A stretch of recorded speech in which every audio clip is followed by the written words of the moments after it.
welcome to Yocker Window Installation Guide. Today we're going to be installing the Flyscreens on the semi-commercial awning window system. And this is a list of the tools you need. Step 1 is to find the correct hook bracket for the correct window. You can do this by measuring the window opening between and checking with the accessories that you've been given and finding the correct hook bracket.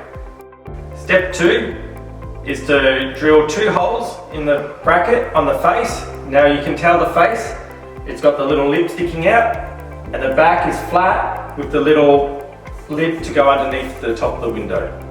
Step 3, place the back, which is the flat with the little lip, up against the window and underneath, and it clicks up. Then grab the self-tapping screws and drill through the holes that you've drilled.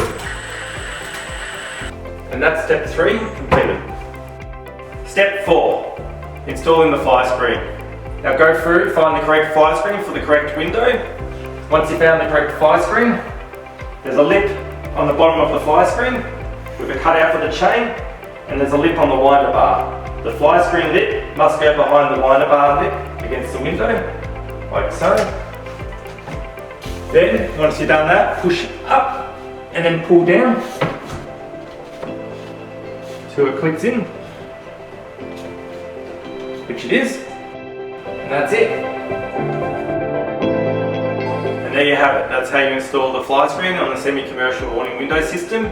First final checks, make sure the window opens and closes correctly, that the fly screen is nice and tight.